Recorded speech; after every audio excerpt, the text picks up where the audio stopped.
Sometimes life gives you a second chance when you least expect it. Sometimes that chance comes in the form of an impossible challenge that everyone says you can't win. In Jasper's Bluff, wealthy widow Delilah Vane owned a beautiful stallion named Sabbath who refused to be ridden. 18 cowboys tried to break him and failed. Then came Tom Rusk, a man in his 50s who'd lost his ranch and his son. While others used force, Tom used kindness. He saw something in this stubborn horse that reminded him of himself. What happened next would change both their lives forever. But could a broken man really turn the laziest horse in the West into a champion? Before we jump back in, tell us where you're tuning in from, and if this story touches you, make sure you're subscribed, because tomorrow I've saved something extra special for you. The morning sun painted Jasper's Bluff in shades of gold and amber, casting long shadows across the dusty main street where horses' hooves had worn deep grooves in the hard-packed earth. This was cattle country, where fortunes rose and fell with the seasons, and where a man's worth was measured not by the coins in his pocket, but by how he sat a horse and treated his neighbors. The air carried the familiar scents of leather, hay, and the ever-present dust that seemed to settle on everything, giving the town a weathered patina that spoke of hard work and harder winters. Delilah Vane's stables sat at the edge of town, like a monument to prosperity, their red-painted boards gleaming in the early light. At 62, Delilah moved through her domain with the confidence of a woman who had carved out her own place in a man's world. Her silver hair was pulled back in a practical bun, and her keen blue eyes missed nothing as she surveyed the corrals that housed the finest horses west of the Mississippi. She wore her wealth quietly good boots, a simple dress of fine fabric, and her late husband's wedding ring on a chain around her neck. The crown jewel of her collection stood alone in the largest paddock, a magnificent black stallion whose coat shimmered like polished obsidian in the morning light. Sabbath was poetry in motion when he chose to be, with lines that spoke of thoroughbred breeding and a spirit that had never been truly broken. At 4 years old, he stood 16 hands high, with a chest broad enough to carry a king and legs that promised speed beyond measure. Yet for all his beauty, Sabbath had earned a reputation that made even the boldest cowboys think twice. "That horse has the devil in him," old Pete Garrison would mutter from his spot on the general store porch, watching the stallion pace his enclosure with the restless energy of a caged storm. "Ain't natural, the way he looks at a man, like he's planning something." The truth was simpler and more complex than the townspeople imagined. Sabbath wasn't mean-spirited or vicious, was particular. He had thrown 18 riders in the past 2 years, not out of malice, but out of an almost human sense of dignity.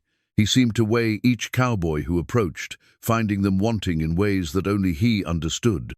Some he would suffer to mount before depositing them gently in the dust.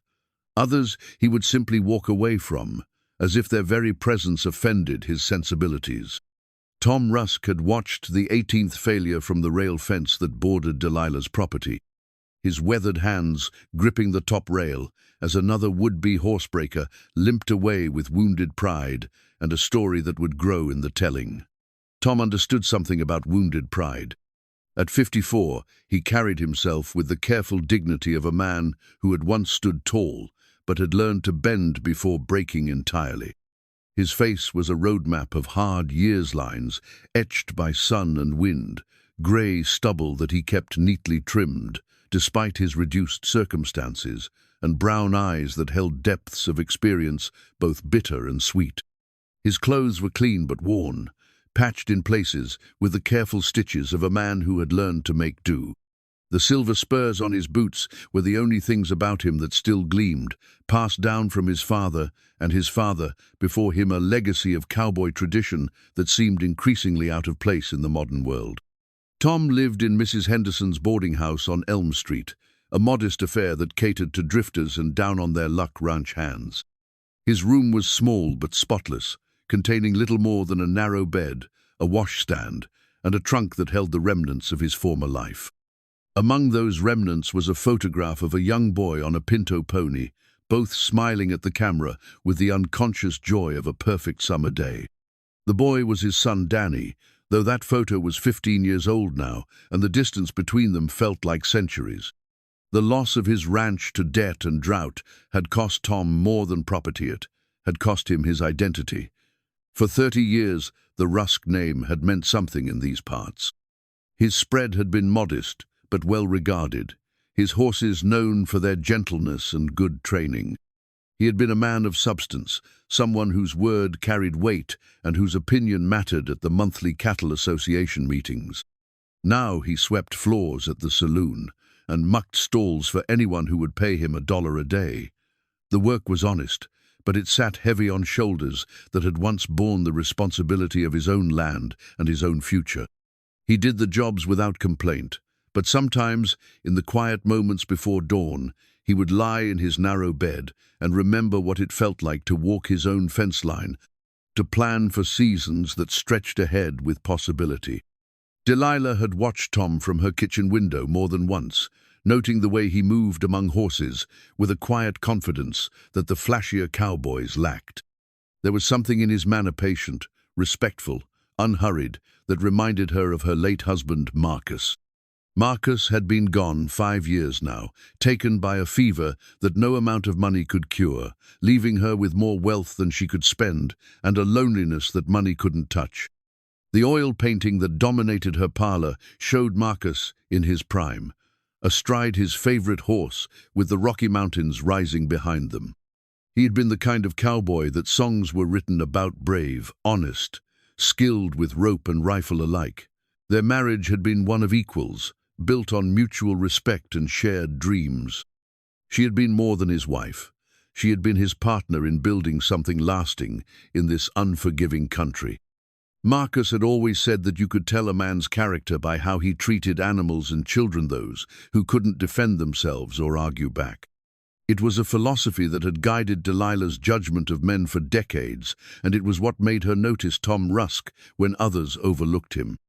The morning she announced her challenge, the saloon fell silent except for the steady tick of the grandfather clock in the corner. Delilah stood near the bar, her posture erect and her voice carrying the authority of someone accustomed to being heard. "Sabbath needs a rider worthy of him," she said simply. "The man who can turn him into a rodeo champion by summer's end will earn my respect and a place in my stables. The one who can't, well, there's no shame in recognizing your limitations." The laughter that followed was nervous, edged with the kind of masculine pride that made smart men do foolish things. Cowboys began placing side bets immediately, arguing over who would be the 19th to try and fail. Money changed hands with the casual ease of men who had little to lose and less to gain. Tom sat in the corner, nursing a whiskey that he was making last the full evening.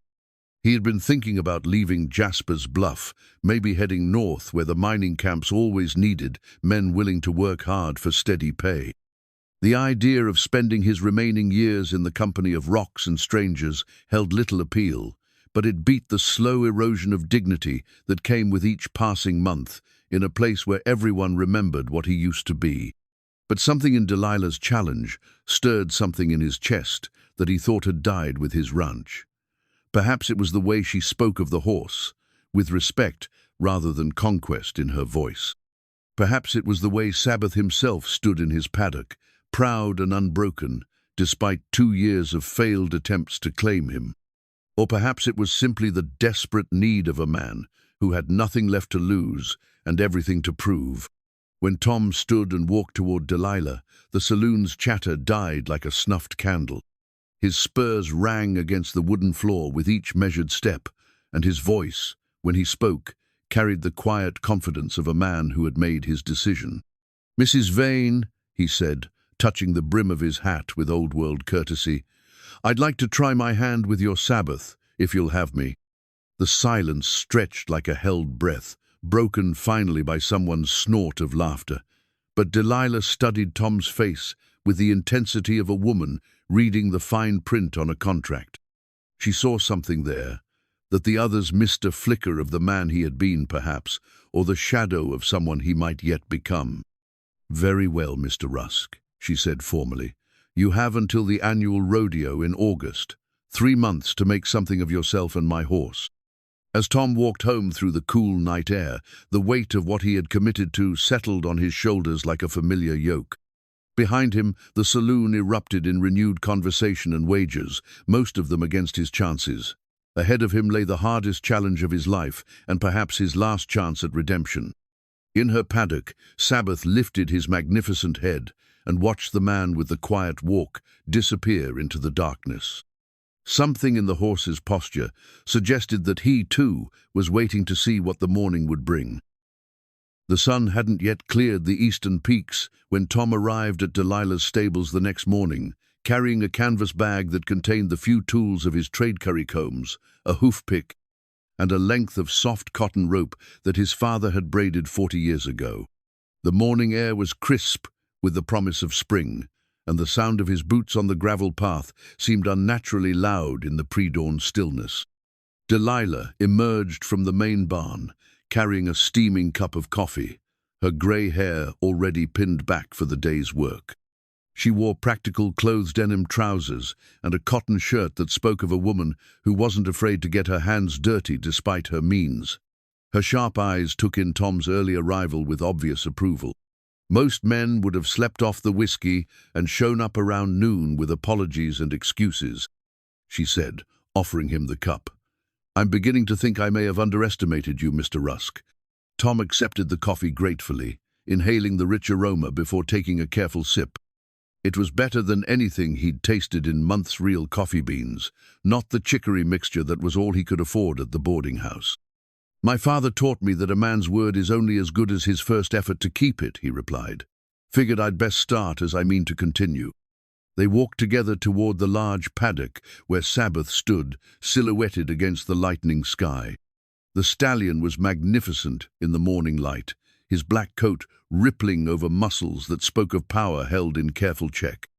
His head was high, ears forward, watching their approach with an intelligence that seemed almost human. "What do you see when you look at him?" Delilah asked, stopping at the fence rail. Tom studied the horse for a long moment, noting the way Sabbath held himself, proud but not arrogant, alert but not fearful. "I see a horse that's been asked the wrong questions," he said finally. "Everyone who's tried to ride him has been asking, 'How can I make you do what I want?' I think the better question might be, 'What do you need from me?'" Delilah turned to look at Tom with new interest. "You sound like my Marcus used to talk. He always said the best horsemen were listeners first and riders second." "Your husband was a wise man," Tom said quietly. "I remember hearing stories about him when I was younger. They said he could gentle a wild Mustang with nothing but patience and understanding." "He could," Delilah said, her voice soft with memory. "He also said that the most difficult horses often made the best partners once they decided to trust you. They just needed someone worthy of that trust." The formal contract that would govern their agreement was written on Delilah's personal stationery, the kind of heavy paper that spoke of quality and permanence. She had drafted it herself in her flowing script, outlining the terms with the precision of someone accustomed to important business dealings. Tom would have access to Sabbath every day from dawn to dusk. He would be provided with feed, equipment, and use of the training ring. In return, he would prepare the horse for the annual rodeo competition, where success would be measured not just by staying mounted, but by demonstrating true partnership between horse and rider. "I'm not asking you to break him," Delilah explained as Tom read through the document. "Any fool with a whip and spurs can break a horse's spirit. I'm asking you to train him to bring out the best of what he already is." Tom signed his name with the careful penmanship of a man who had been educated in an era when handwriting mattered. The ink was barely dry when they heard the sound of approaching hoofbeats on the main road. A group of cowboys from the Lazy J Ranch rode into view, led by Jake Morrison, a man in his 30s who had a reputation for flash and swagger that exceeded his actual skill. "Well, well," Jake called out as he reined in his paint horse near the fence. "If it isn't the famous Tom Rusk, come to show us all how it's done." His companions laughed appreciatively, emboldened by their leader's mockery.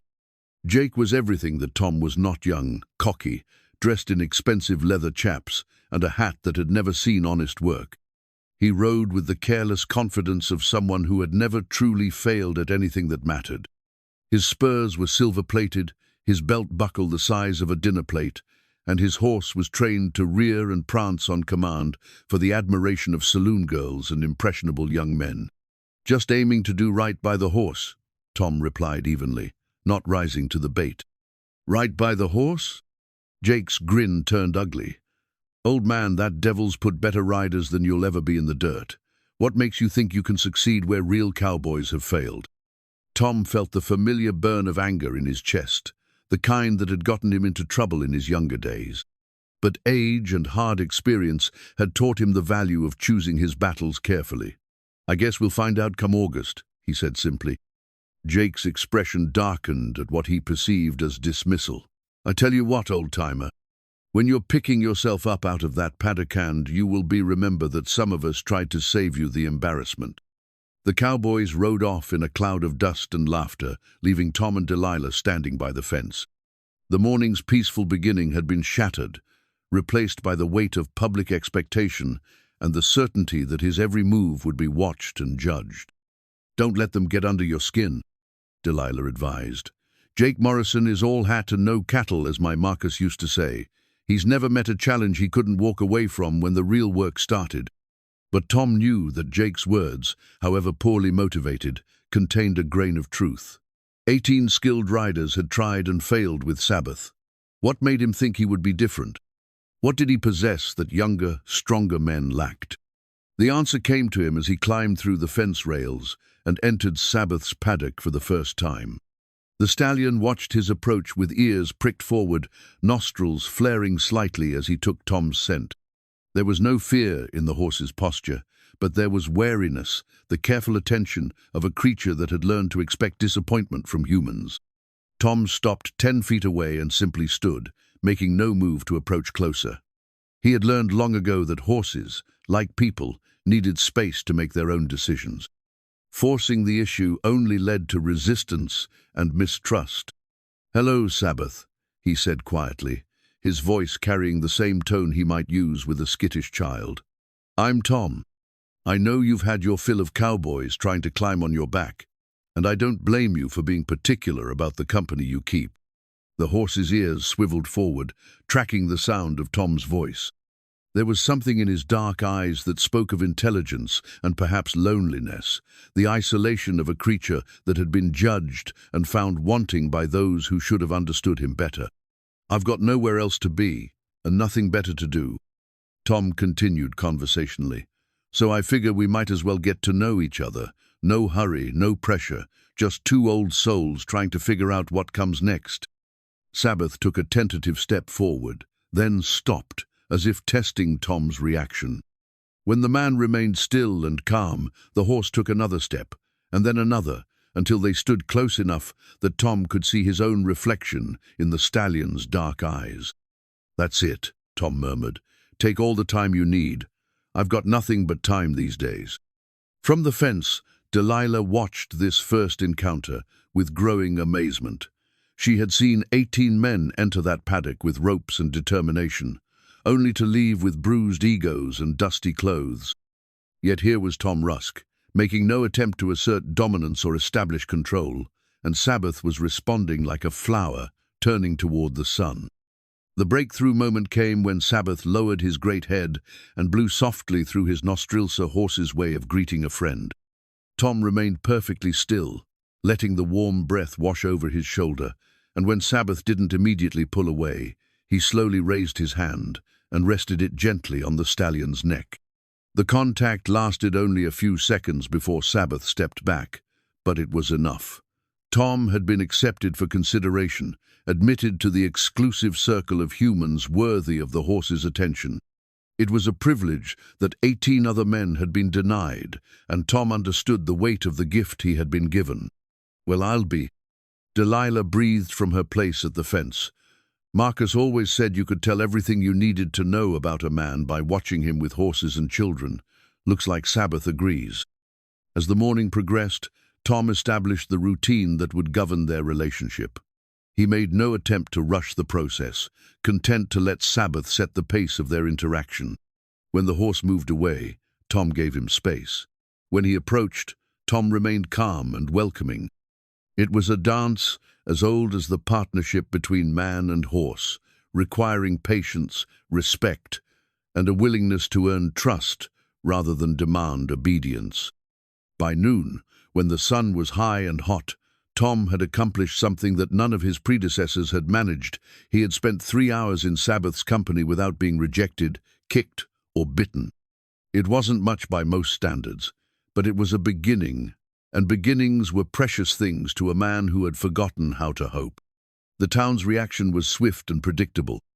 By evening, word had spread through every saloon and general store that crazy Tom Rusk had spent the day standing around in a paddock, talking to a horse like it was his grandmother.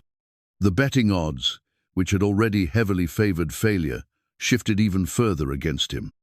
But Tom didn't care about the odds or the gossip. As he walked back to the boarding house that evening, he carried with him the memory of Sabbath's gentle greeting and the knowledge that tomorrow would bring another chance to build on what they had started. For the first time in years, he had a purpose that extended beyond simple survival, and that purpose felt like the first green shoot of spring pushing through the hard-packed earth of his despair. The leather journal that Tom carried had seen better days, its cover worn smooth by years of handling, and its pages yellowed at the edges. It had belonged to his grandfather, a man who believed that any knowledge worth having was worth writing down. Tom had taken to recording his observations about Sabbath each evening by lamplight, noting the horses' moods, preferences, and the small victories that marked their growing relationship. Day 3, he wrote in his careful script, Sabbath allowed me to approach from the left side today, something he's refused with others. Noticed he favors his right front hoof slightly when turning.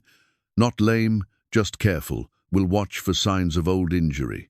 He responds well to low voices, seems agitated by quick movements. The morning ritual had become sacred to both man and horse.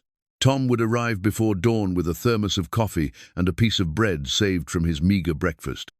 He would sit on an overturned bucket just outside the paddock fence and eat slowly, talking quietly to Sabbath about whatever came to mind: the weather, the birds beginning their morning songs, memories of horses he had known and loved. Sabbath had begun waiting for these conversations, standing near the fence with his ears forward, occasionally nickering softly, as if adding his own commentary to Tom's rambling observations. It was a sound that Tom had begun to treasure, a sign that the great horse was choosing to engage rather than simply tolerate his presence. "You remind me of a horse I used to have," Tom said one morning, watching Sabbath methodically work his way through a pile of fresh hay. Name was Copper, on account of his color. He was particular, too. Wouldn't let just anyone handle him, but once you earned his trust, he'd follow you to hell and back. The stallion's ears flicked at the mention of the other horse, and Tom could have sworn he saw understanding in those dark, intelligent eyes. Horses had long memories and longer grudges, but they also had a capacity for forgiveness that humbled most humans. The trick was proving yourself worthy of that forgiveness. Tom's approach differed radically from the methods employed by his 18 predecessors. Where they had brought whips and spurs, he brought patience. Where they had sought to dominate, he offered partnership. Where they had demanded immediate results, he was content to measure progress in minutes rather than miles. The breakthrough came on the 7th day, when Sabbath voluntarily approached Tom while he sat writing in his journal.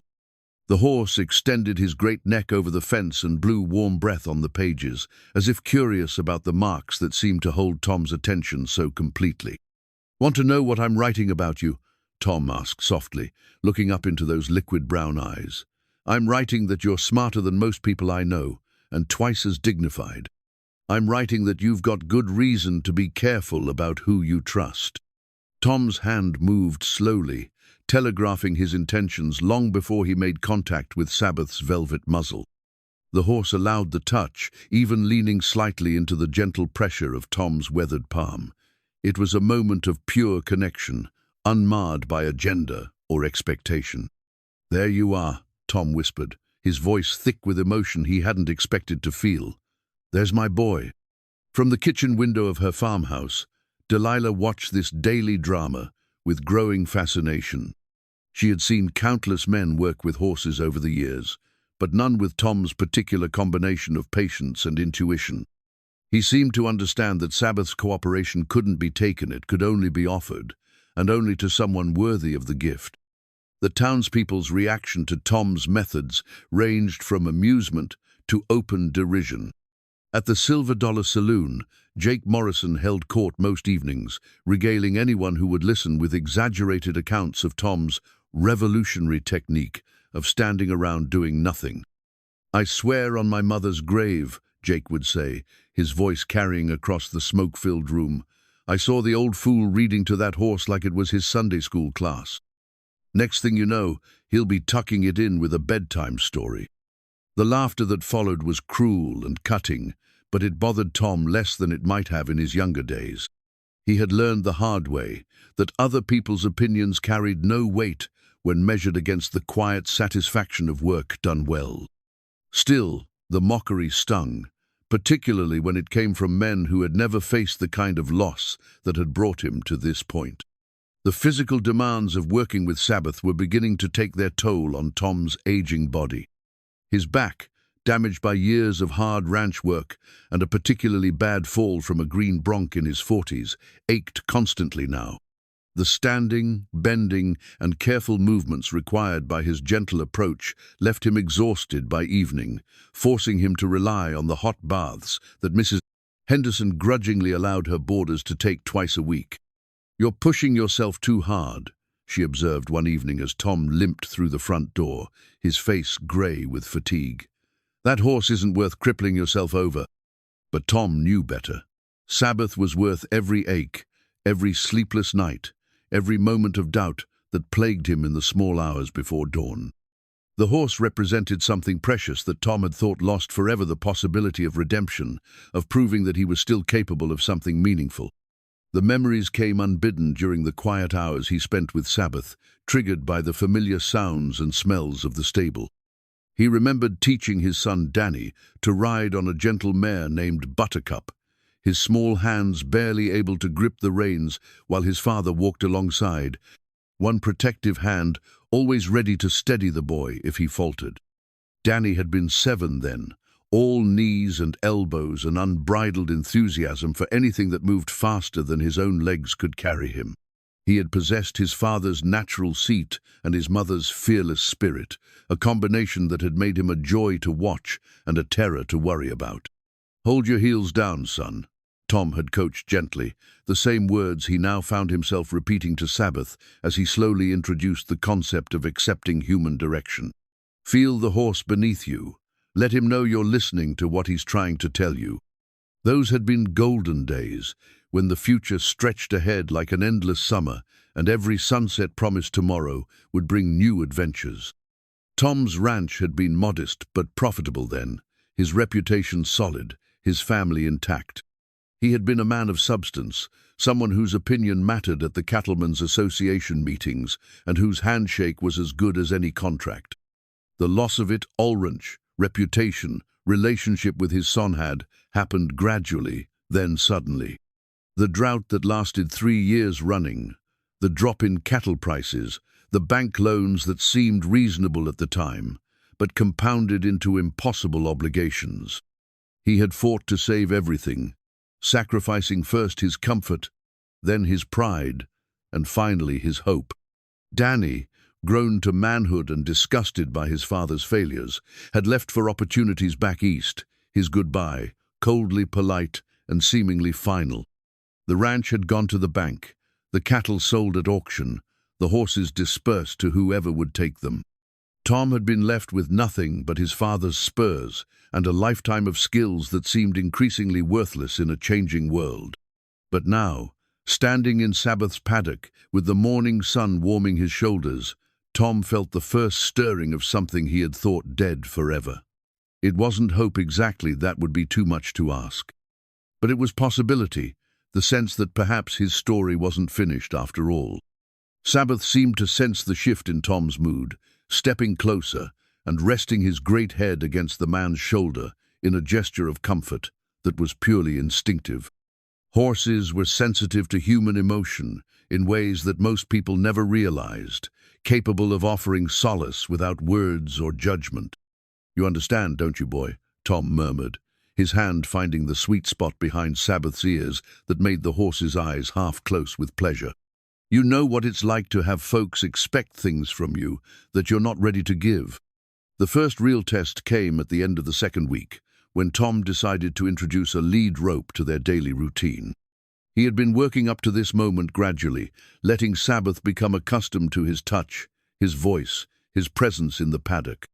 Now it was time to see if the trust they had been building was strong enough to support the next level of partnership. The cotton rope was soft and well-worn, nothing like the harsh hemp lines that most cowboys favored. Tom had chosen it specifically for its gentle feel, knowing that Sabbath's acceptance would depend as much on comfort as cooperation. He approached the process with the same patience that had characterized all their interactions, letting the horse see and smell the rope long before he made any attempt to use it. "This is just so we can walk together," Tom explained conversationally, holding the rope where Sabbath could investigate it thoroughly. "Not to pull or force, just to let you know I'm here if you need me." The first time Tom slipped the rope around Sabbath's neck, the horse tensed, but didn't pull away. They stood together in the center of the paddock, man and horse connected by 3 feet of cotton and a growing bond of mutual respect.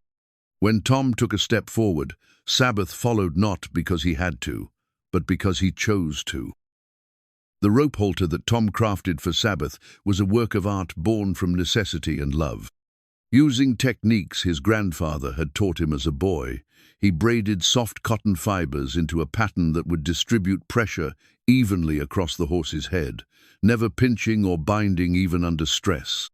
Each strand was chosen for its strength and flexibility, the knots positioned with mathematical precision to ensure comfort while maintaining control.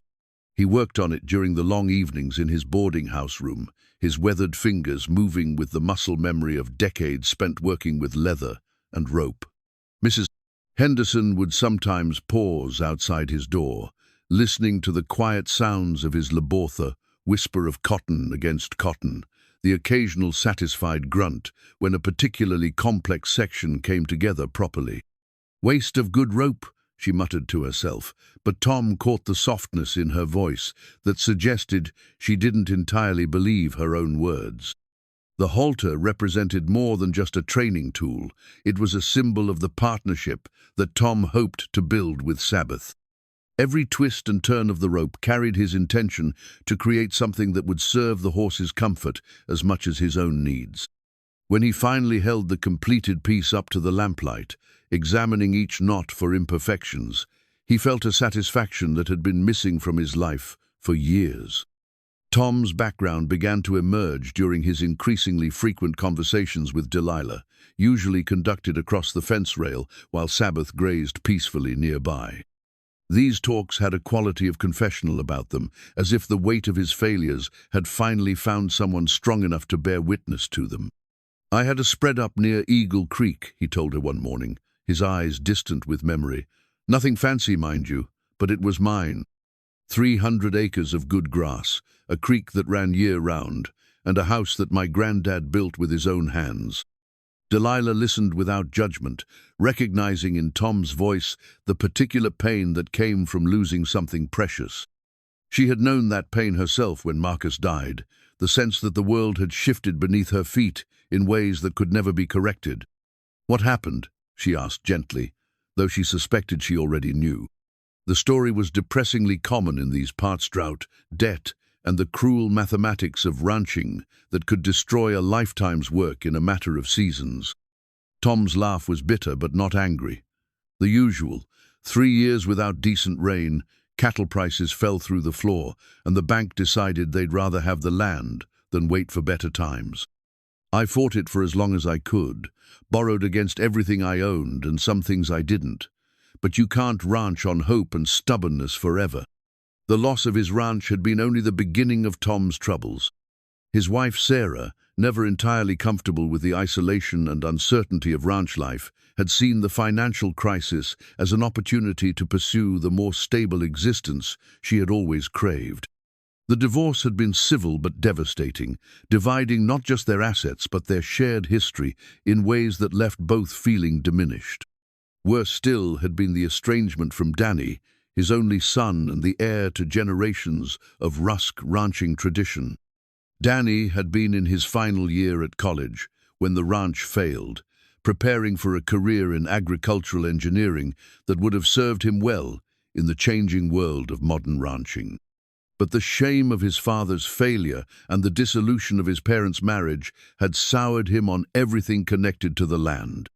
"He blames me for not adapting fast enough," Tom admitted to Delilah one afternoon as they watched Sabbath explore his new halter with cautious curiosity. "Says I was too stubborn to see the writing on the wall, too proud to ask for help when it might have made a difference." "Was he right?" Delilah asked, not unkindly. Tom considered the question seriously, as he had many times in the dark hours of sleepless nights. "Maybe. Probably. I was raised to believe that a man stood on his own 2 feet and solved his own problems. Asking for help felt like admitting defeat before the battle was even fought." Sabbath had begun to respond to Tom's voice in ways that amazed even his experienced handler. The horse would lift his head from grazing when he heard Tom's footsteps on the gravel path, would turn toward him with obvious anticipation when he appeared at the fence rail each morning. These small gestures meant more to Tom than all the blue ribbons he had won in his younger days. The breakthrough with the halter came on a Tuesday morning when the air was sharp with the promise of an early spring storm. Tom had been working with Sabbath for 3 weeks, and the horse had grown comfortable with the lead rope and Tom's gentle guidance around the paddock. The halter represented the next step in their partnership, a more formal acknowledgement of the trust that had been building between them. Tom approached the process with his characteristic patience, letting Sabbath investigate every inch of the braided cotton before making any attempt to slip it over his head. The horse sniffed the rope thoroughly, testing its texture with his lips and seeming to approve of its soft construction. "This won't hurt," Tom promised quietly, his hands steady despite the importance of the moment. "It's just so we can understand each other better." Sabbath stood perfectly still as Tom eased the halter into place, his ears forward with interest rather than backward with resistance. When the cotton settled across his pole and the lead rope hung loose and unthreatening, he shook his head experimentally, testing the feel of this new constraint. "Good boy," Tom murmured, his voice thick with emotion. "Look at you, wearing your halter like you were born to it." From the kitchen window, Delilah watched this latest milestone with growing amazement. In 3 weeks, Tom had accomplished what 18 other men had failed to achieve in months of trying. Sabbath was not just tolerating human contact, was actively seeking it, moving toward Tom rather than away, responding to his voice with obvious pleasure. But success brought new challenges, and not all of them involved the horse. The town's initial amusement at Tom's methods was beginning to shift towards something more complex and uncomfortable. His progress with Sabbath was becoming impossible to ignore, and that made some people nervous. Jake Morrison was chief among the doubters, though his skepticism was tinged with something that looked suspiciously like envy. At the Silver Dollar Saloon, his stories about Tom's methods had taken on a sharper edge, moving from mere mockery towards something approaching malice. "Mark my words," Jake declared to his usual audience of cowboys and hangers.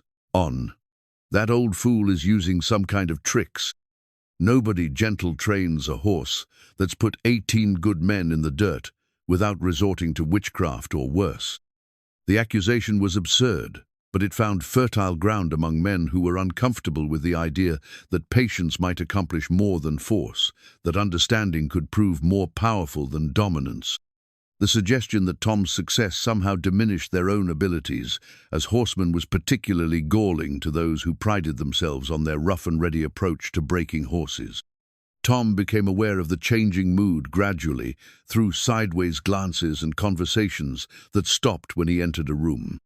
The isolation didn't bother him as much as it might have in the past. He had grown accustomed to being alone with his thoughts and his regrets. But it added a layer of pressure to his work with Sabbath, the knowledge that failure would be met not just with disappointment, but with active satisfaction from those who resented his unconventional methods.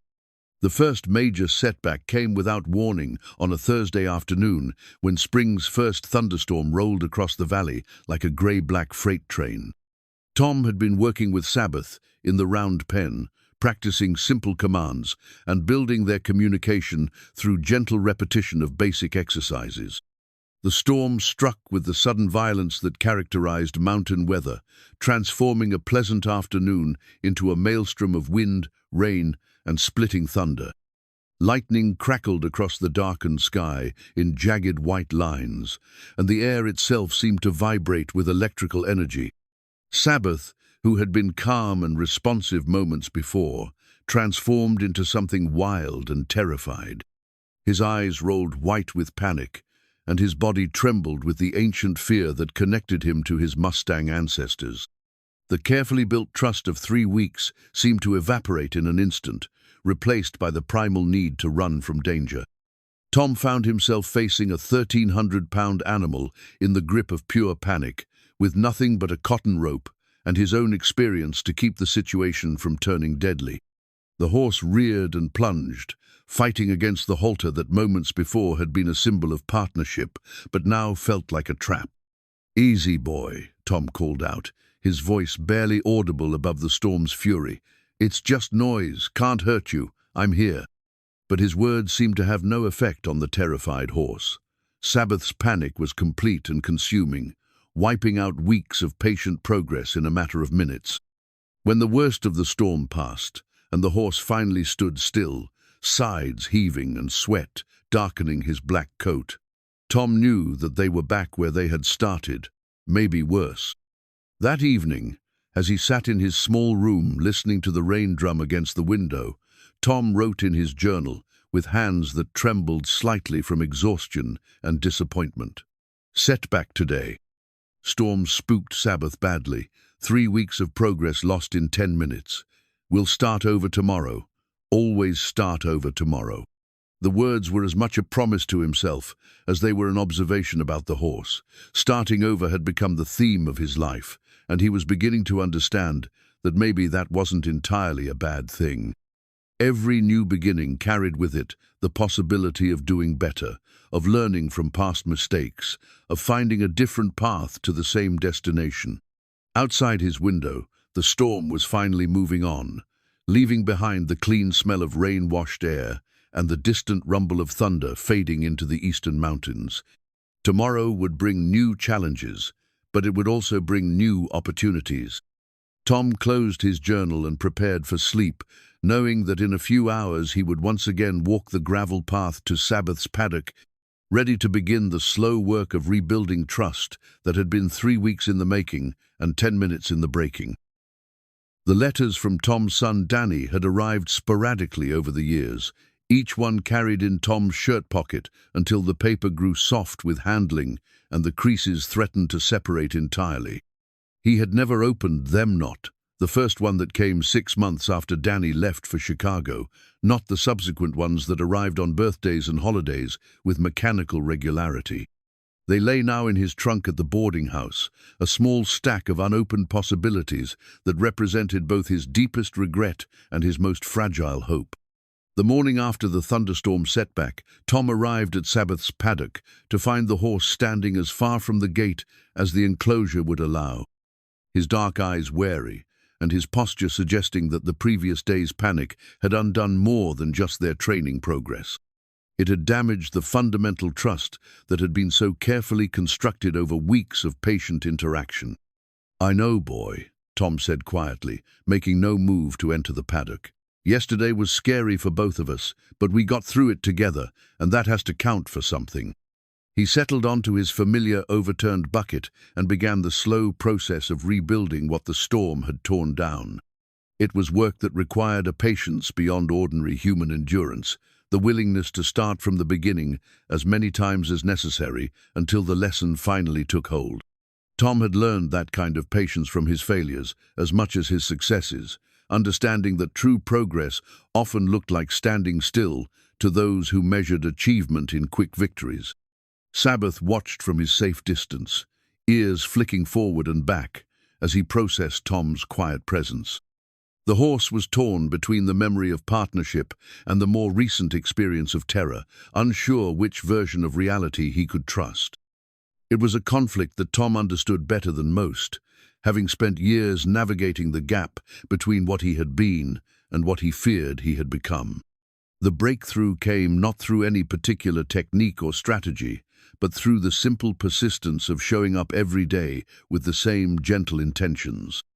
On the third morning after the storm, Sabbath took a tentative step toward the fence, then another, until he stood close enough for Tom to extend his hand through the rails. "There you are," Tom murmured as Sabbath's velvet muzzle touched his palm. "I was wondering when you'd decide I was worth talking to again." The reunion was sweeter for having been lost and found again. When Tom finally entered the paddock and Sabbath allowed the halter to be fitted without resistance, it felt like a victory earned rather than simply achieved. They had weathered their first real crisis together, and both had chosen to continue the relationship despite the setbacks. By the end of that week, Tom had accomplished something that none of his predecessors had even attempted. He had introduced Sabbath to the concept of carrying a saddle.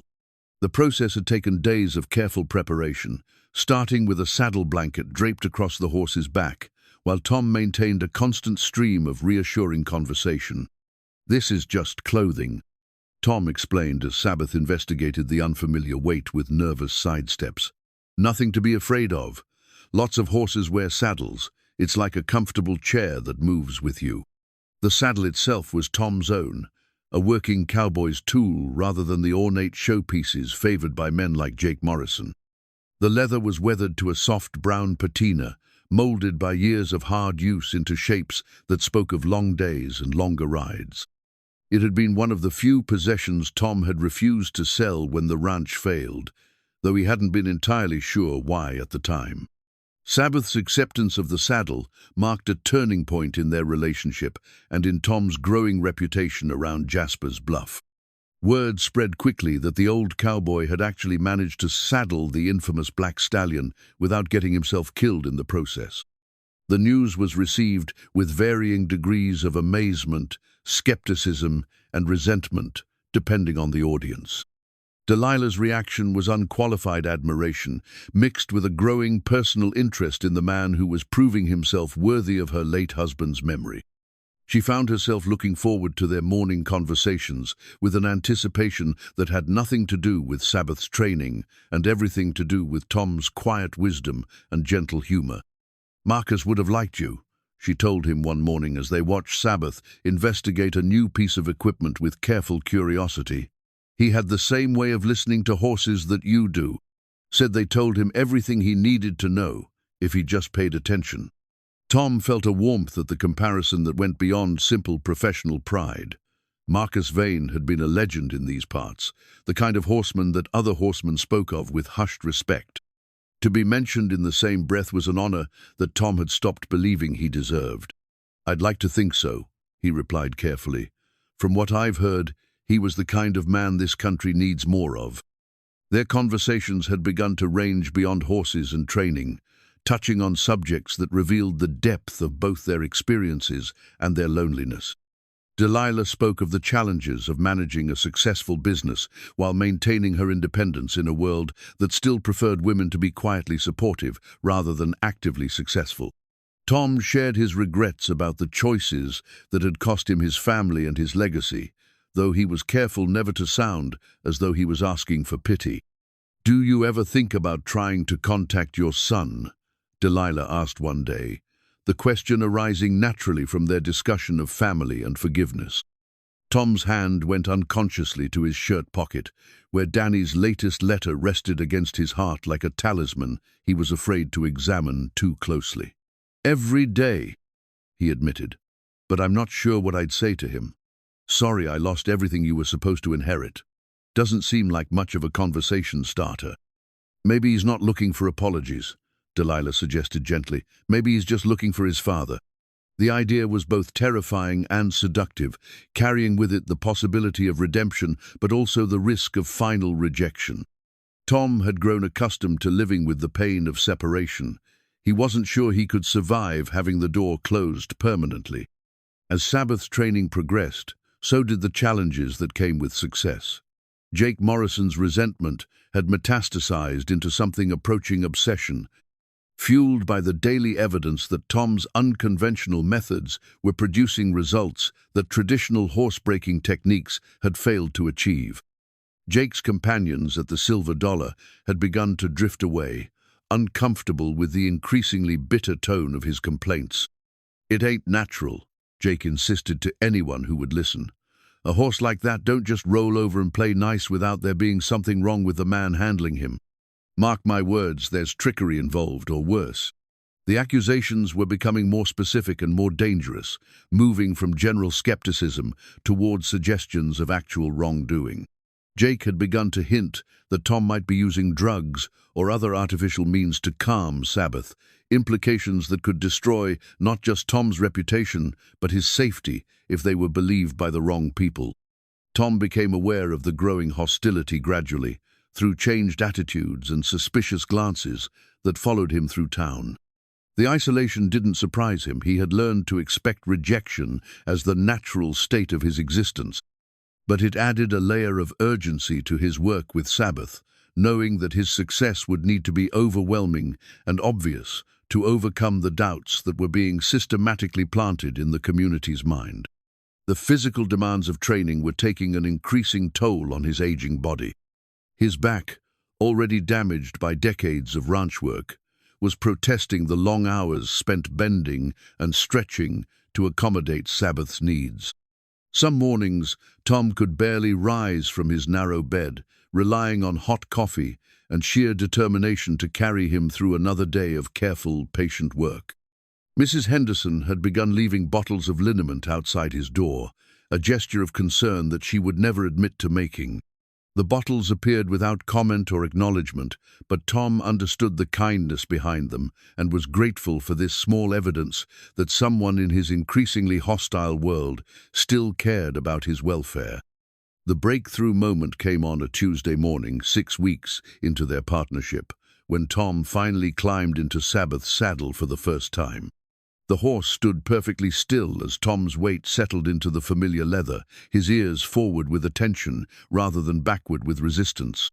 "Easy, boy," Tom murmured, though his own heart was pounding with the significance of the moment.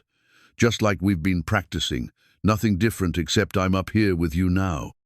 They stood together in the center of the paddock, man and horse united in a partnership that had been built on mutual respect and understanding, rather than dominance and submission.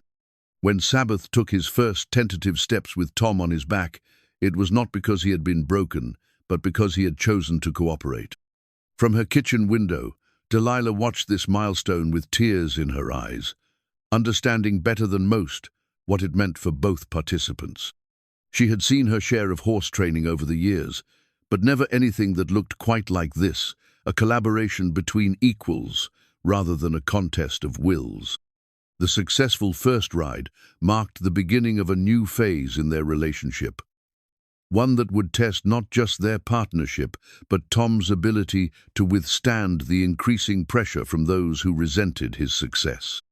The road to the August rodeo was still long and uncertain, but for the first time since accepting Delilah's challenge, Tom began to believe that it might actually be possible to reach the finish line with both his dignity and his horse intact.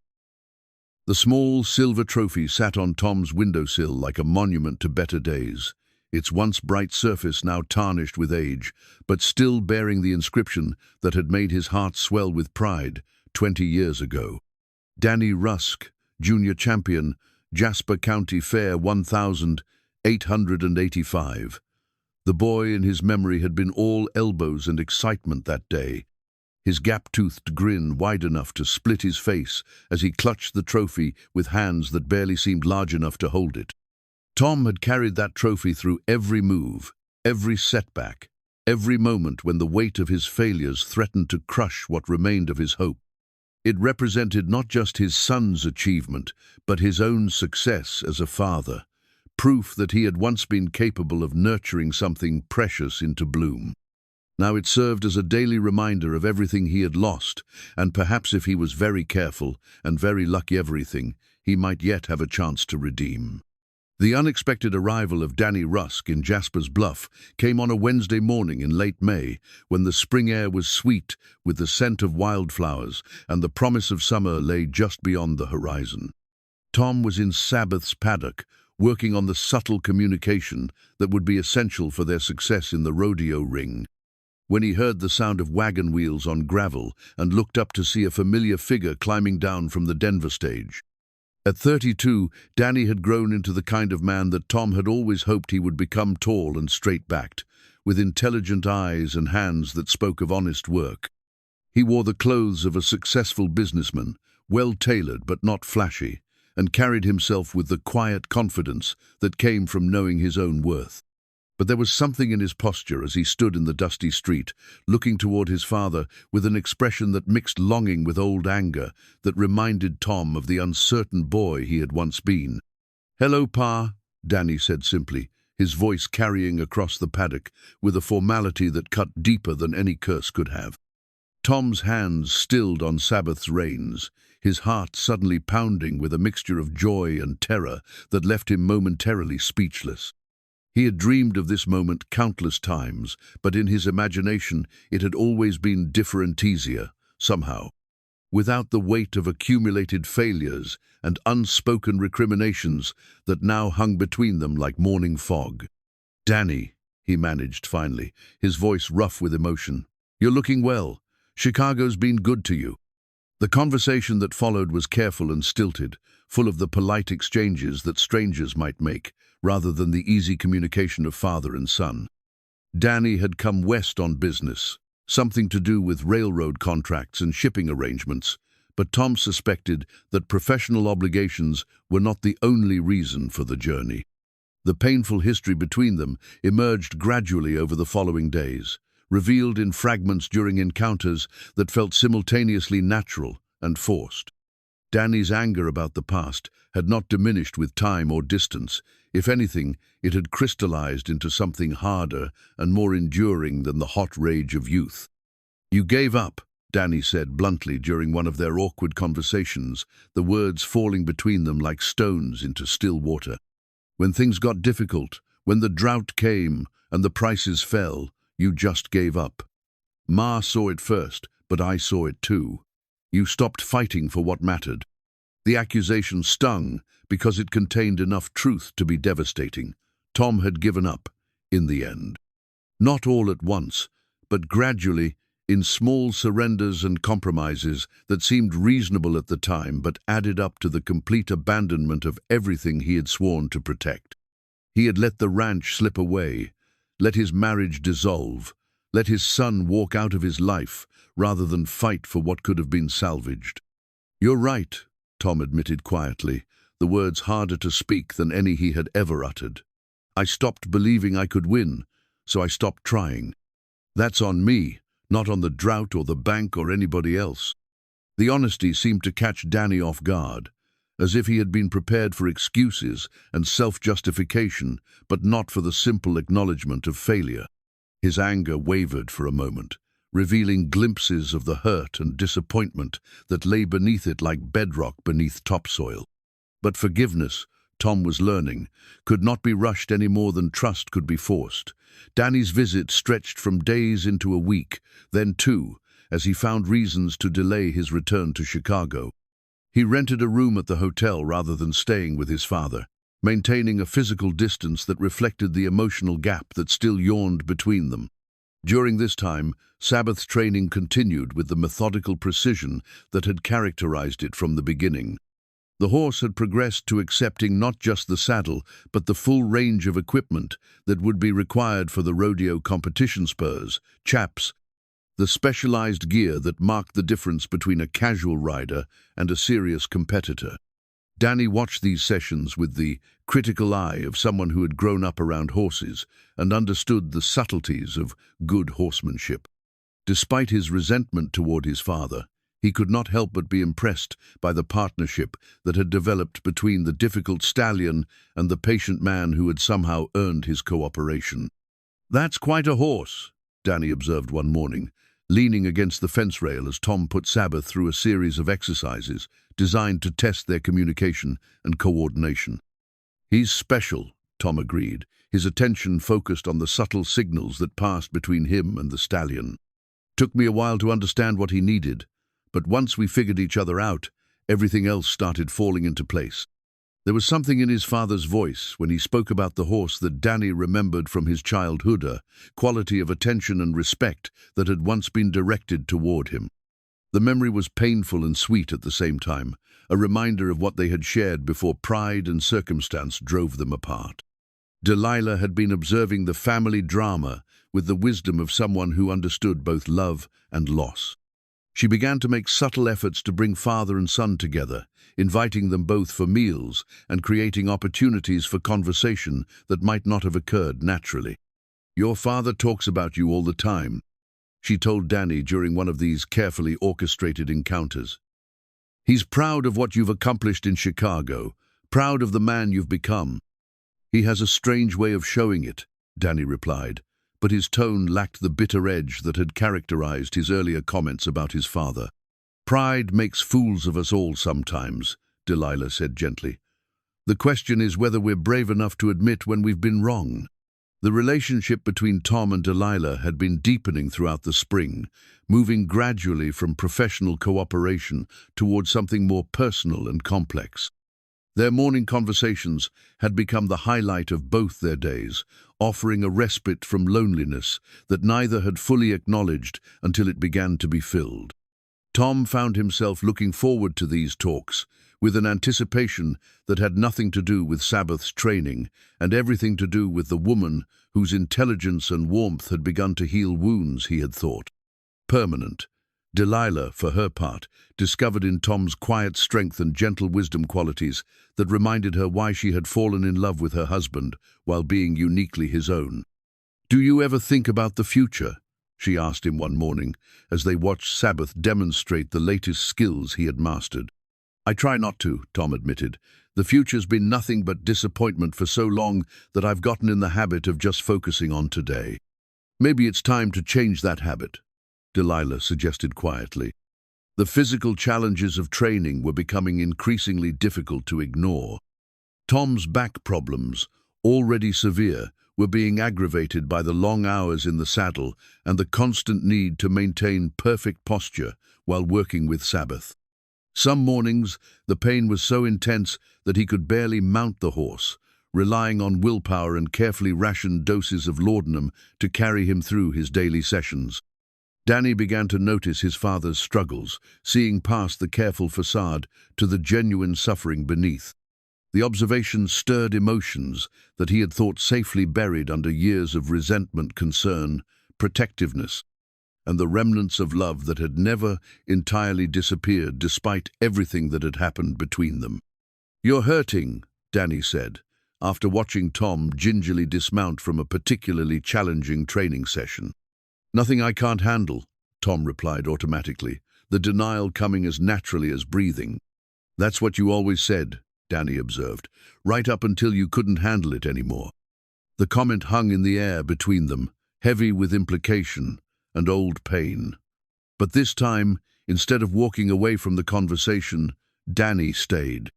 This time, instead of making excuses, Tom listened. "Maybe I was wrong about that too," Tom said finally. It was not an apology exactly, but it was an acknowledgement, a crack in the wall that had stood between them for so many years. Dany felt something shift inside his chest, a loosening of the tight knot of anger that he had carried for so long that it had become part of his identity. The breakthrough in their relationship came gradually, built on small moments of honesty and understanding rather than dramatic gestures. Dany began helping with Sabbath's care, his own skills with horses rusty but still fundamentally sound. Working together toward a common goal, they began to rediscover the easy communication that had once made them more than just family. They had been friends. "He's really something," Dany said one evening as they watched Sabbath graze peacefully in the gathering dusk. "He reminds me of you when you were young," Tom replied quietly, proud, particular about who he trusts, but willing to give everything once he decides you're worth it. The comparison was the closest Tom had come to expressing the depth of his regret about their estrangement, and Dany felt the words settle into a place in his heart that had been empty for too long. As June stretched toward July and the rodeo drew nearer, the little family that had reformed around Sabbath's paddock began to feel like something permanent and precious.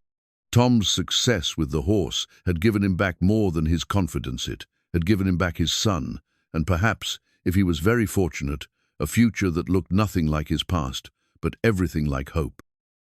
The letter from Dr. William Hayes arrived on a Tuesday morning in early July, delivered by the same postal clerk who had carried unopened correspondence from Dany for years.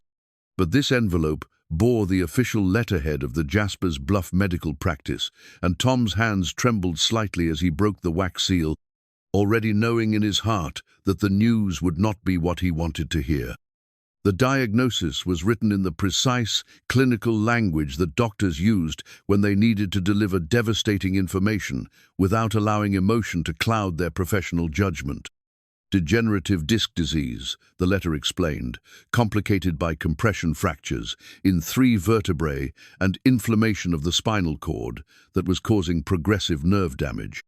The medical terminology was foreign, but the conclusion was clear enough.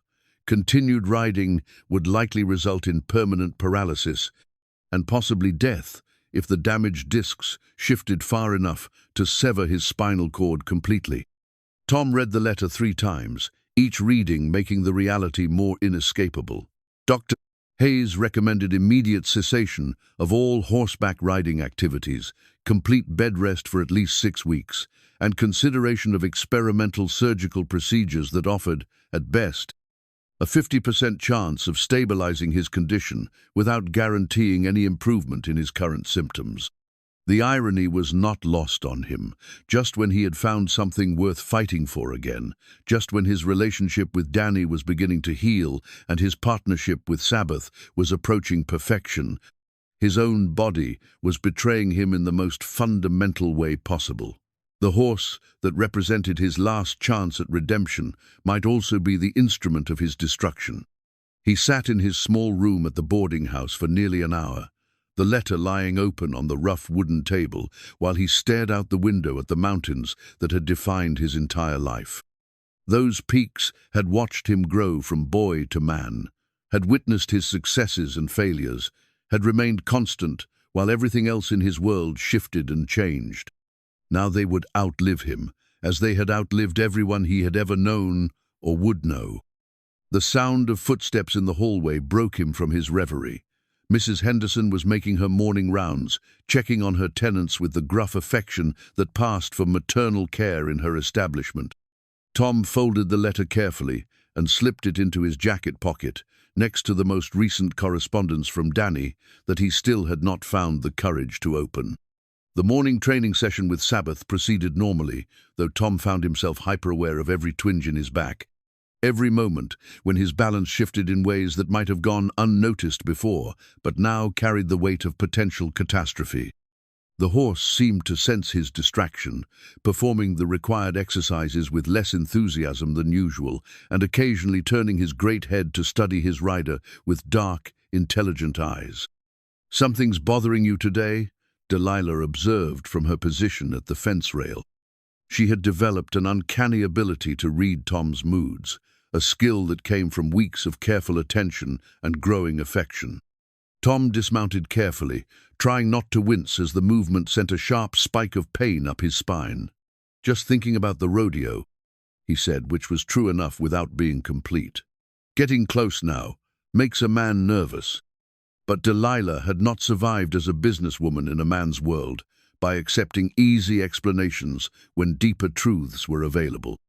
She studied Tom's face with the same intensity she brought to evaluating potential horse purchases, looking for the subtle signs that would reveal what he was really thinking.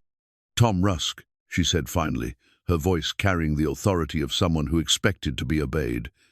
"You've been many things since I've known you, but nervous has never been one of them. What's really going on?" The temptation to confess everything was almost overwhelming, Tom had grown accustomed to carrying his burdens alone, but the weight of this particular secret felt heavier than anything he had ever tried to shoulder. The knowledge that he was risking his life and possibly his ability to ever walk again for the sake of a horse show seemed both noble and foolish at the same time. But before he could formulate a response, Dany appeared around the corner of the barn, his businessman's clothes replaced by the practical clothing of someone who intended to work with horses. In the weeks since his arrival, he had gradually taken on more responsibility for Sabbath's daily care, grooming the stallion and maintaining his equipment with the skilled hands of someone who had not forgotten everything his father had taught him. "Morning, Pa," Dany said, his greeting warm but still carrying the careful formality that marked their slowly healing relationship. "How did Sabbath do today?" "Good as always," Tom replied, though his voice lacked its usual enthusiasm. "He's ready for whatever comes next." Dany's sharp eyes caught the subtle change in his father's demeanor immediately. The business world had taught him to read people carefully, to notice the small tells that revealed when someone was hiding important information or struggling with difficult decisions. His father was displaying all the signs of a man carrying a burden too heavy for his shoulders. The discovery of Tom's medical diagnosis came about by accident, as many life-changing revelations do. Dany was helping his father organize the equipment needed for the final weeks of training when the letter slipped from Tom's jacket pocket and fell to the stable floor. The official letterhead caught Dany's attention immediately, and before Tom could stop him, he had picked up the document and begun reading. The change in Dany's expression was immediate and dramatic. Color drained from his face as he absorbed the medical terminology and understood its implications. When he looked up at his father, his eyes held a mixture of fear, anger, and desperate concern that took Tom back 20 years to moments when his young son had needed comfort and protection from dangers he couldn't fully understand. "How long have you known?" Dany asked, his voice tight with controlled emotion. "Does it matter?" Tom replied, reaching for the letter with hands that trembled slightly. "It matters to me," Dany said, pulling the document back and reading it again, as if hoping the words might change with repetition. "It says here that continued riding could kill you, or leave you paralyzed for life, and you've been keeping this to yourself while climbing onto that horse every day like nothing was wrong." The conversation that followed was the most honest exchange they had shared since Dany's return to Jasper's Bluff. Stripped of pretense and careful politeness, they spoke as father and son, rather than as strangers trying to navigate the wreckage of their shared history. Tom's explanation was simple and devastating in its clarity.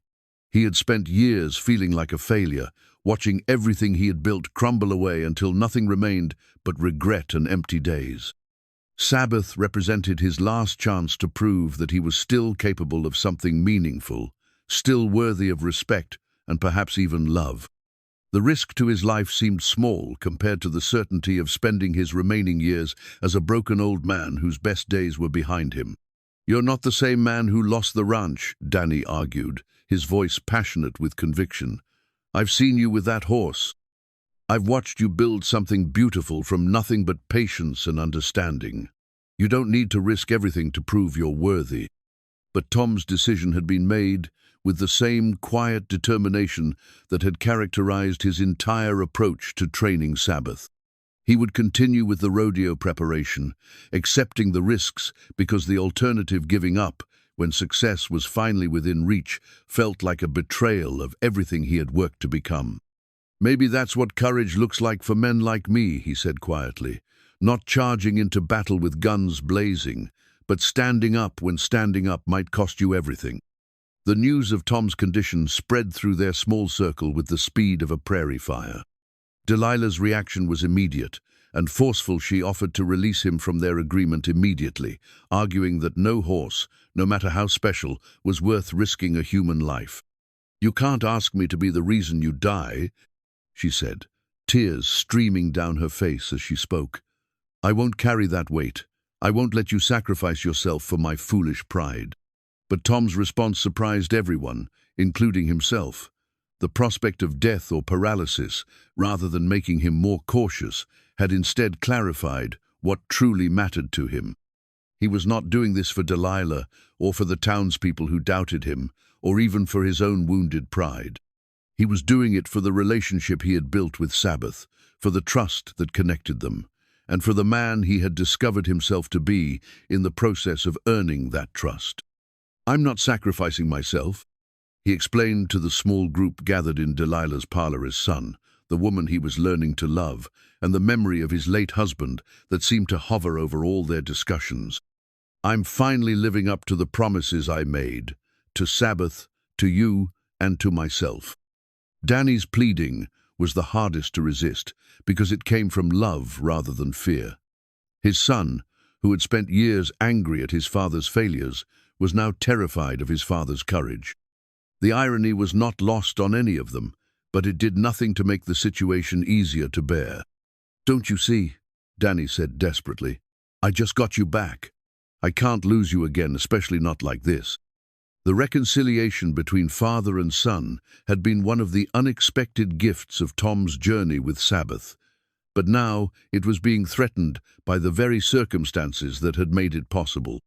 Dany's fear of losing his father again was competing with Tom's need to complete what he had started, creating a conflict that had no easy resolution.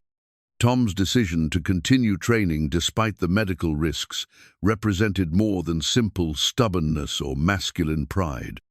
It was the choice of a man who had finally found something worth dying for, and who understood that some victories could only be achieved by those willing to risk everything in pursuit of them. As the summer sun set over Jasper's Bluff that evening, casting long shadows across Sabbath's paddock, Tom sat on his favorite bucket and watched the stallion graze with the peaceful contentment of a creature at harmony with his world. Tomorrow would bring new challenges and new fears, but tonight there was only the quiet satisfaction of a job well begun and a partnership that had transformed both participants. The choice had been made, and Tom Rusk was finally at peace with the consequences. The battered black Stetson that had belonged to Tom's father sat on the dresser in his boarding house room, like a crown, waiting for coronation day. The hat had seen 3 generations of Rusk men through their finest and darkest hours, its felt worn soft by decades of sun, rain, and honest sweat. Tom's grandfather had worn it while driving cattle north to the railroad. His father had worn it through the harsh winter of 1862 that killed half the livestock in the valley, and Tom himself had worn it on his wedding day, the day Dany was born, and the day he lost the ranch. Now, with the annual rodeo just 3 days away, the hat seemed to carry the weight of all that history, all those accumulated hopes and failures that had brought him to this moment of reckoning. Tom lifted it reverently, feeling the familiar contours that had been shaped by the heads of men who shared his blood and his dreams, and placed it carefully on his own graying hair. The final preparations had taken on a quality of ritual that went beyond simple training. Every piece of equipment was inspected and re-inspected, every strap and buckle tested for weakness that might prove catastrophic at the crucial moment. Tom's saddle had been cleaned and oiled until the leather gleamed like burnished mahogany, its silver conchos polished to a mirror shine that reflected the morning light like captured stars. Sabbath seemed to sense the approaching culmination of their long journey together.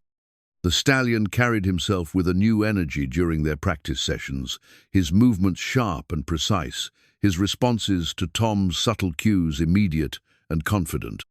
There was something in his dark eyes that spoke of anticipation rather than anxiety, as if he understood that everything they had worked for was about to be tested before the eyes of the world.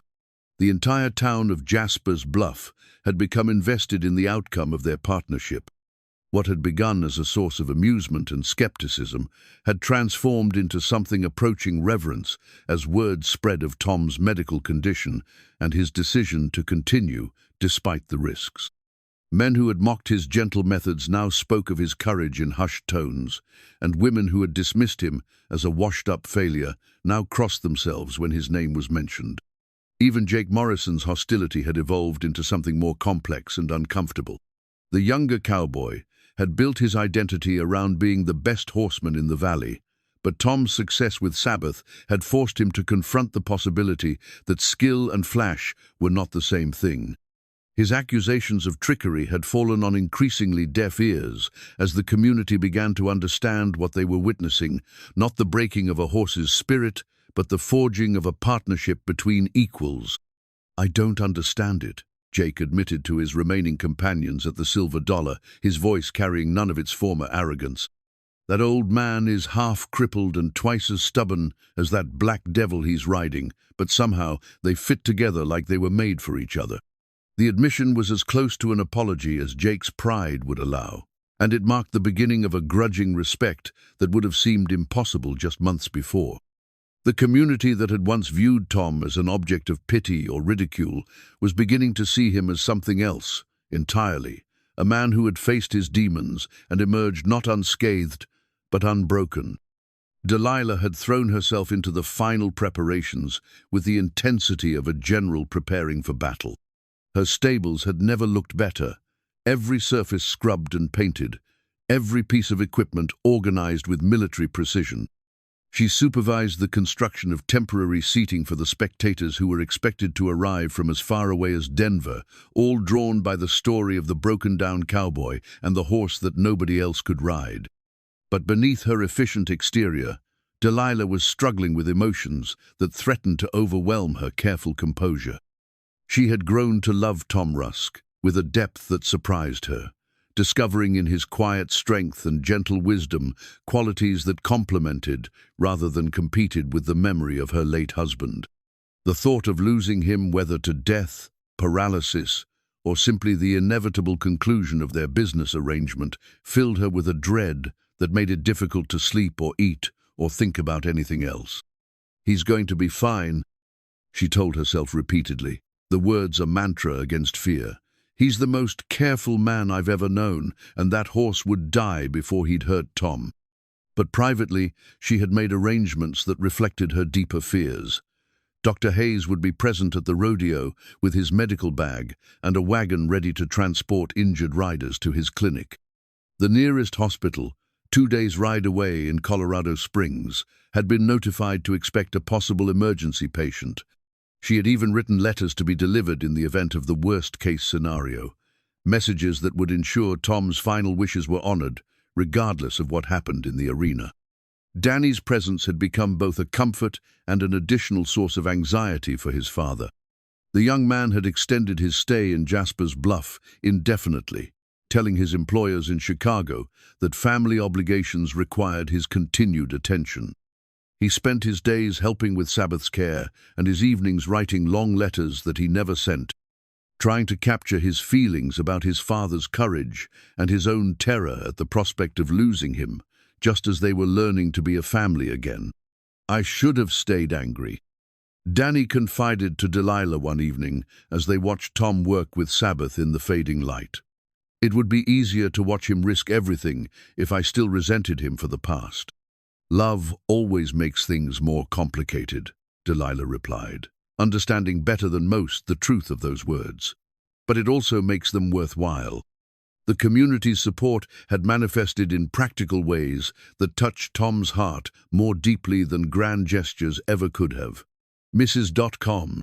Henderson had quietly reduced his rent to nothing, claiming that his room needed repairs that would make it uninhabitable for paying guests.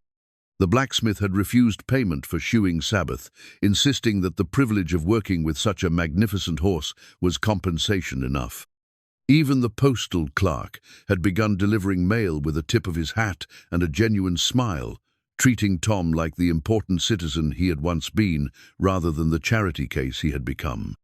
But it was the arrival of unexpected visitors that truly demonstrated how far word of Tom's story had spread.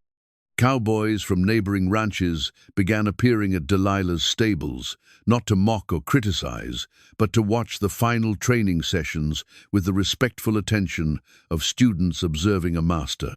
They came quietly, hat in hand, asking permission to witness what many were already calling the most remarkable display of horsemanship anyone had ever seen. "Never saw anything like it," murmured old Pete Garrison, the man who had once declared Sabbath to be possessed by the devil. That horse moves like he's reading that man's mind. The technical aspects of their partnership had indeed evolved into something approaching telepathy. Tom could guide Sabbath through complex maneuvers with shifts in weight so subtle that observers often missed them entirely.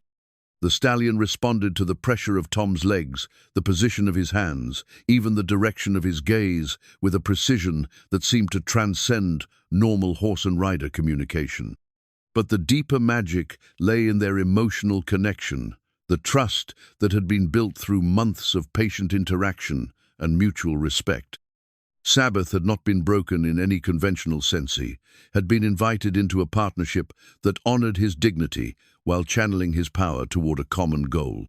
The result was a collaboration that was both beautiful to watch and impossible to replicate through traditional training methods.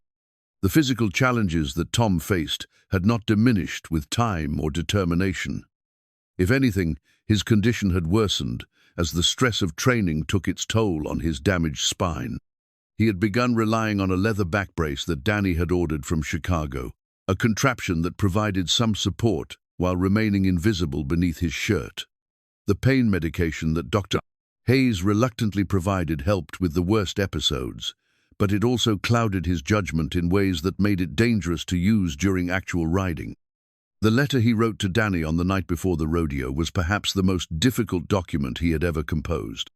It contained all the words he had been unable to speak during their years of estrangement, all the love and regret and hope that had been bottled up inside him like wine aging in darkness. "Son," it began, "if you are reading this, it means that tomorrow didn't go as we hoped. But I want you to know that these last few months have been the happiest of my life, not because of the horse or the competition, but because I got to watch you become the man I always knew you could be. You are everything I should have been, but was too proud or too scared to become." The letter went on to express his gratitude for Dany's forgiveness, his love for Delilah, and his hopes that the two of them might find comfort in each other if the worst should happen. It was a document written by a man at peace with his choices, whatever their consequences might prove to be. As the sun set over Jasper's Bluff on the eve of the rodeo, Tom sat in Sabbath's paddock, with his journal open on his knees, recording what he hoped would not be their final conversation. The stallion stood quietly beside him, occasionally nuzzling his shoulder or blowing softly through his nostrils in the way that had become their private greeting. "Tomorrow, boy," Tom said quietly, his voice carrying across the still evening air. "Tomorrow we find out if all this work has been worth the price we've paid for it."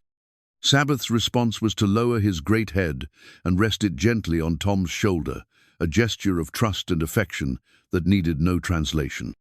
Whatever tomorrow might bring, they would face it together, as partners who had found in each other something precious and rare, in a world too often governed by force rather than understanding. The championship was within reach, but more importantly, Tom Rusk had already achieved something far more valuable. He had proven to himself and to everyone who mattered that a man could be measured not by his failures, but by his willingness to rise from them, not by his youth, but by his wisdom, not by his strength, but by his courage to be gentle, when gentleness was what the world needed most. The championship saddle gleamed in the morning sun like a piece of fallen heaven, its hand-tooled leather decorated with silver conchos that had been crafted by the finest artisans in Santa Fe. It sat on display at the judge's table, waiting for the cowboy skilled enough and brave enough to claim it as his own.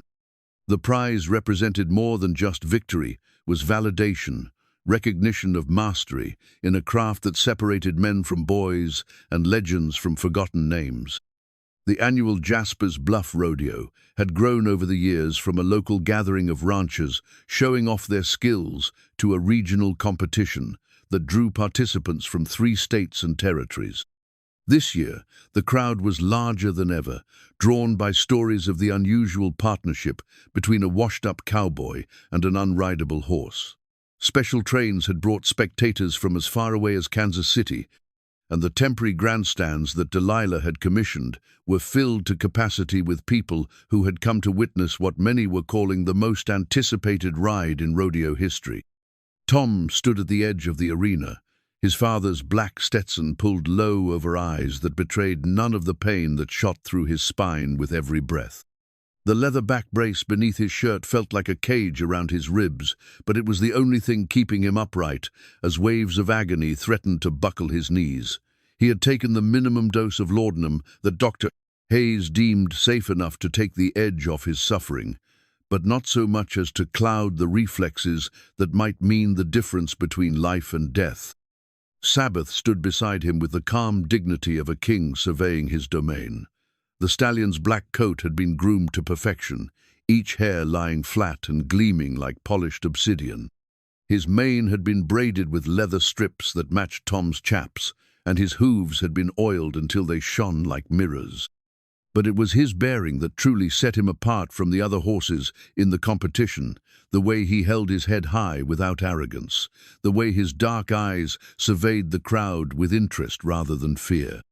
The early competitors had provided entertainment that ranged from competent to spectacular, but none had achieved the perfect harmony between horse and rider that the judges were looking for. Cowboys from the Lazy J, the Circle K, and half a dozen other outfits had demonstrated their skills with varying degrees of success, but each ride had contained moments of conflict, instances where horse and rider worked against each other rather than in perfect unison.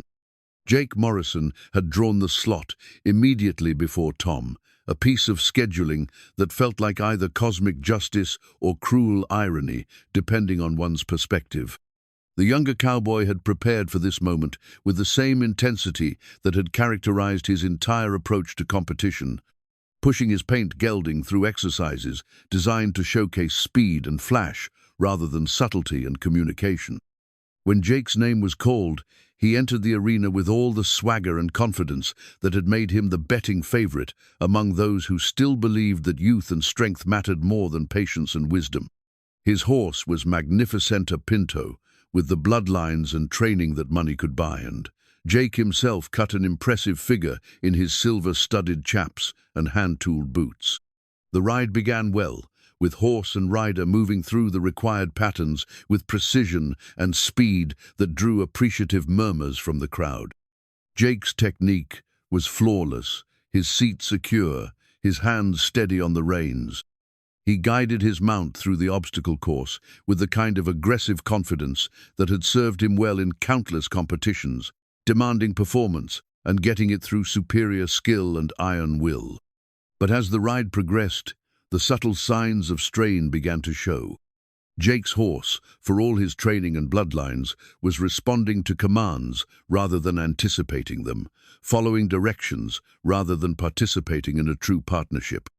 The difference was nearly invisible to casual observers, but the judges saw it, and more importantly, Tom saw it. "Beautiful horse," Tom murmured to Delilah, who had positioned herself at the rail where she could watch both the competition and Tom's condition for signs of distress. But they're having a conversation where only one of them gets to talk. Jake's performance concluded to enthusiastic applause, and he dismounted with the satisfied smile of a man who believed he had just secured his victory. His time was excellent, his technique beyond reproach, and his horse had performed without a single misstep.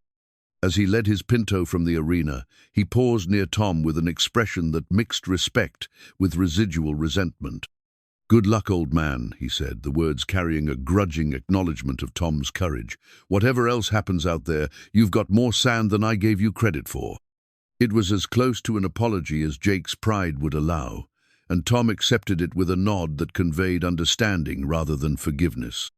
There had been too much history between them for easy reconciliation, but perhaps there was enough respect now for a different kind of peace. The announcement of Tom's name sent a ripple of anticipation through the crowd that was unlike anything the rodeo had ever experienced. This was not the polite applause reserved for competent performers or the enthusiastic cheering that greeted crowd favorites. This was something deeper and more complex recognition of a man who had chosen to risk everything for reasons that transcended simple competition. Dany appeared at his father's elbow, his face pale but his voice steady as he offered the kind of support that only family could provide. "You don't have to prove anything to anyone," he said quietly. You're already the bravest man I know." Tom's response was a smile that carried 20 years of regret and 3 months of redemption. "I'm not doing this to prove anything to anyone else," he replied. "I'm doing it to keep a promise I made to a horse who trusted me when nobody else would." Delilah stepped forward then, her emotions barely contained behind the facade of businesslike composure that she had maintained throughout the morning. She reached up to adjust Tom's hat with the careful attention of a woman sending her man off to war, knowing that this might be the last time she would have the chance to touch him while he was whole and healthy. "Come back to me," she whispered, the words meant for his ears alone. "Win or lose, just come back to me." Tom's response was to lean down and kiss her forehead with a tenderness that spoke of promises made and futures hoped for. It was a gesture that acknowledged both the depth of their connection and the uncertainty of what the next few minutes might bring. As Tom approached Sabbath, the stallion turned toward him with the eager anticipation of a partner who had been waiting for this moment as much as any human in the arena. The horse's dark eyes held intelligence and trust in equal measure, and when Tom placed his hand on the warm neck, he could feel the steady heartbeat that matched the rhythm of his own pulse. "This is it, boy," Tom said quietly, his voice carrying across the sudden stillness of the crowd. "This is what we've been working toward all these months, just you and me doing what we do best." The mounting process was accomplished with the careful precision of a ritual, each movement deliberate and controlled. Tom's damaged back screamed in protest as he lifted himself into the saddle, but his face betrayed none of the agony that threatened to overwhelm his senses. Sabbath stood perfectly still during the process, as if he understood that his rider needed extra time and care to achieve the position that would allow them to perform as one. When Tom finally settled into the familiar leather and gathered the reins in his weathered hands, the transformation was immediate and visible. The pain that had been etched in the lines around his eyes seemed to fade, replaced by the focused intensity of a craftsman approaching his masterwork.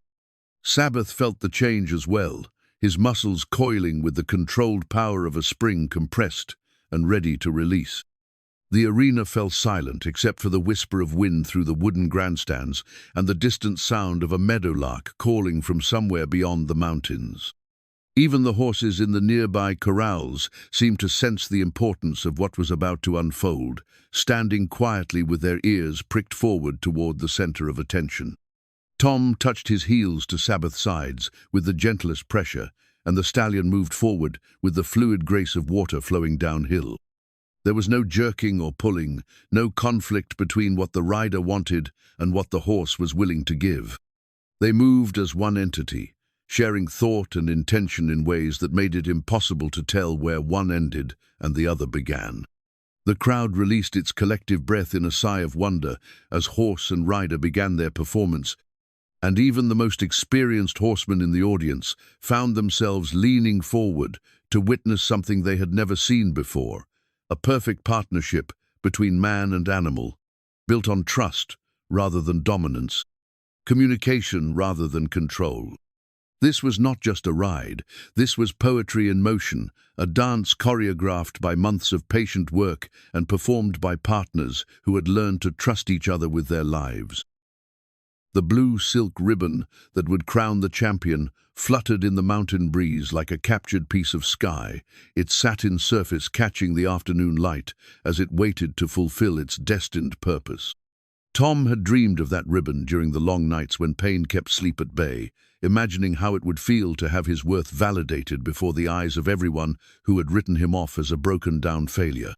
But now, moving through the arena in perfect harmony with Sabbath, Tom realized that the ribbon had become secondary to something far more precious, the absolute trust between him and the magnificent animal beneath him. They flowed through the required patterns with a grace that transformed competition into art, each movement building upon the last until the crowd forgot they were watching a horse show and began witnessing something closer to magic. Sabbath responded to Tom's subtle weight shifts as if they shared a single nervous system, turning left when Tom's left leg pressed gently against his ribs, backing up when Tom's hands barely tightened on the reins, stopping and starting with transitions so smooth they seemed to happen by mutual agreement rather than command and obedience. The obstacle course that had challenged every previous rider became a mere formality for the partnership that had been forged in patience and sealed in mutual respect. Sabbath wove between the poles with the fluid precision of a dancer, his hooves never touching the wooden markers, even though the spacing required movements measured in inches rather than feet. When they approached the log that competitors were required to jump, Sabbath gathered himself with the controlled power of a coiled spring and sailed over the barrier with room to spare, landing so smoothly that Tom barely felt the impact. In the grandstands, spectators who had come expecting entertainment found themselves witnessing something unprecedented. Conversations stopped mid-sentence as people leaned forward to get a better view of the man and horse, who seemed to be communicating in a language that transcended words or visible signals. Children pointed with wide eyes, and their grandparents nodded with the recognition of people who had lived long enough to know when they were seeing something truly special. "Lord have mercy," breathed Mrs. Henderson from her seat in the front row, her usual gruff demeanor replaced by wonder. "I've never seen the like of it." The judges, experienced horsemen all, found themselves exchanging glances that mixed professional admiration with personal amazement. They had officiated hundreds of competitions over the years, watched countless riders demonstrate their skills with varying degrees of success, but none had ever seen the seamless partnership that Tom and Sabbath were displaying. This was not a human dominating an animal or an animal tolerating a human. This was collaboration in its purest form. As the ride continued, Tom felt the familiar burn of pain spreading through his damaged spine, but it seemed distant and unimportant compared to the joy of perfect communication with his four-legged partner.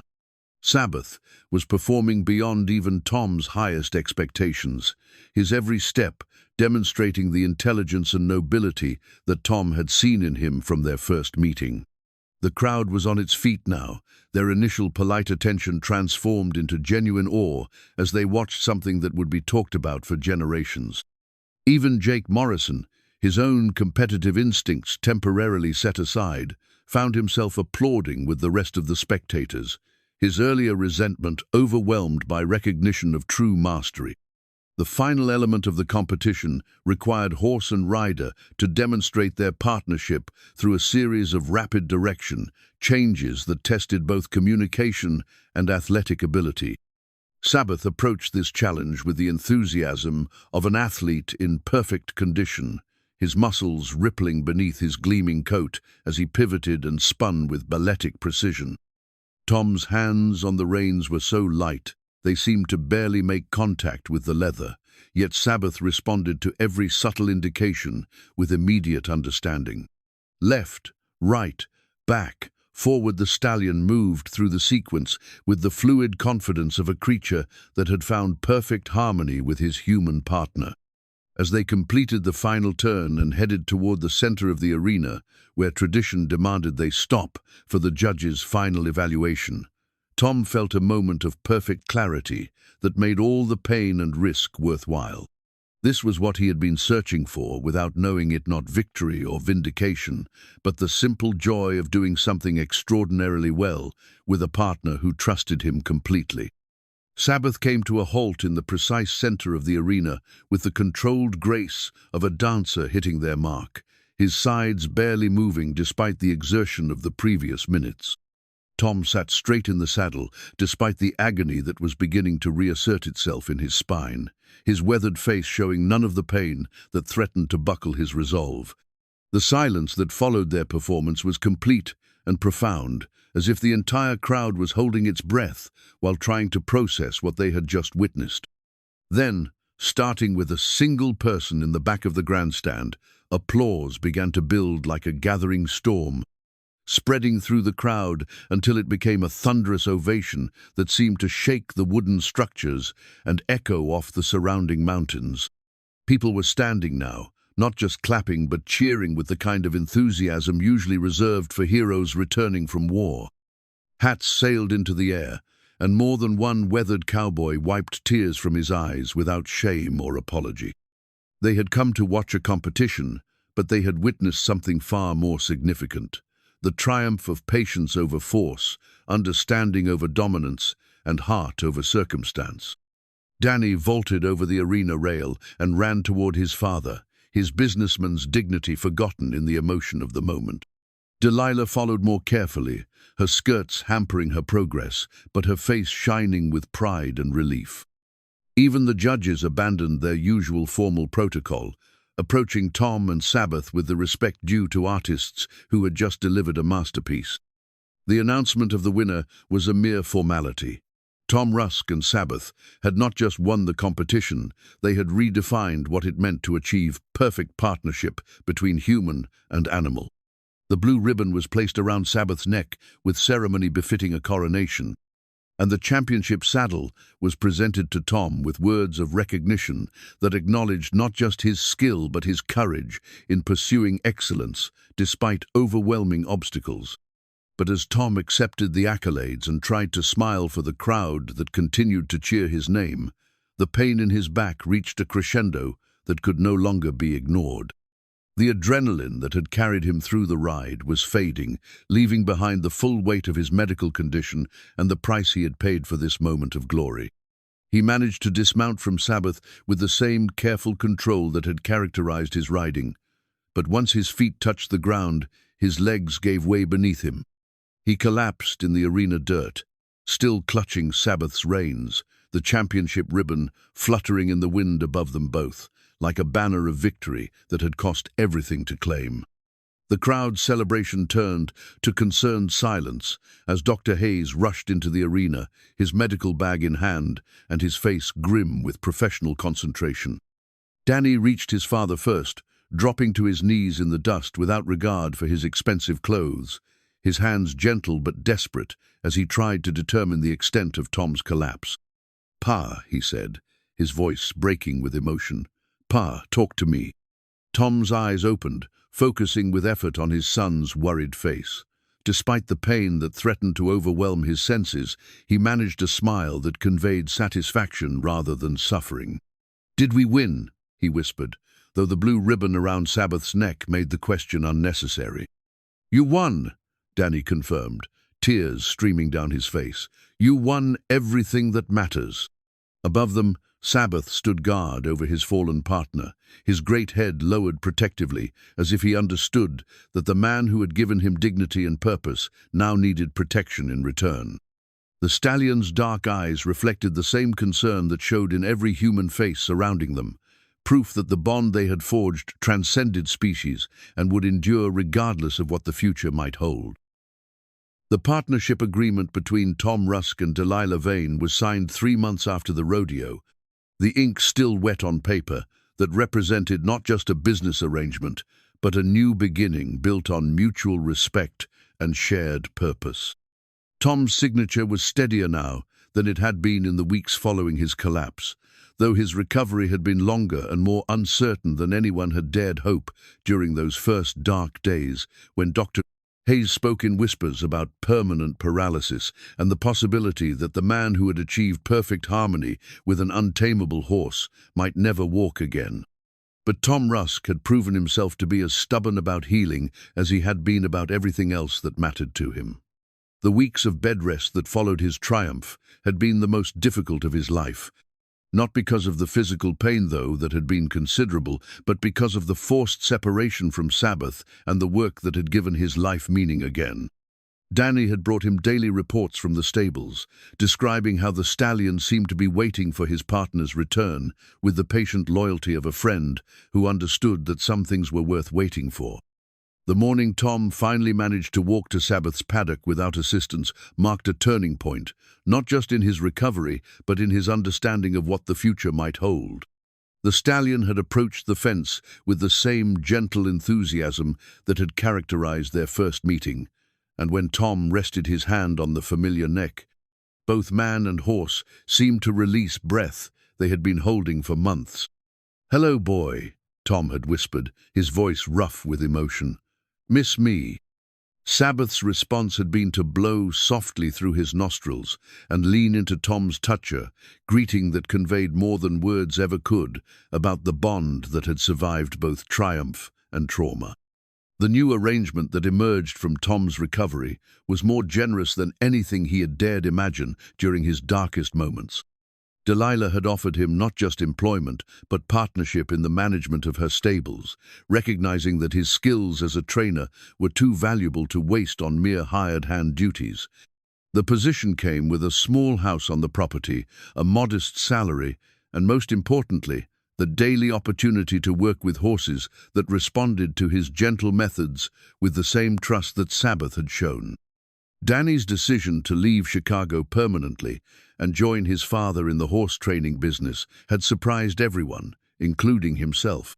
The young man had discovered during his extended stay in Jasper's Bluff that the satisfaction he found in working with animals and helping to heal the relationship with his father far exceeded anything his successful but sterile business career had provided.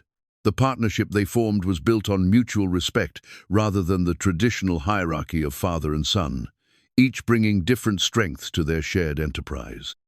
"You taught me something about patience," Dany told his father one evening as they watched a young colt learn to accept a halter under Tom's gentle guidance. "I spent so many years angry about the past that I forgot to pay attention to the present."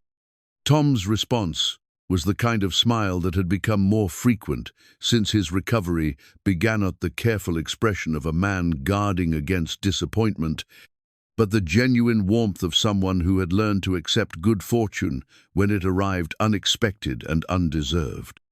The romance that bloomed between Tom and Delilah was conducted with the careful dignity of people who had learned that the most precious things were often the most fragile.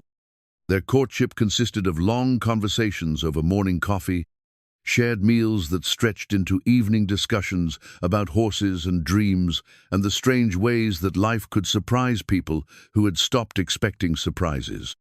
When Tom finally worked up the courage to propose marriage, he did it in Sabbath's paddock at sunset, with the stallion serving as witness to a promise between two people who had found in each other the missing pieces of their respective puzzles.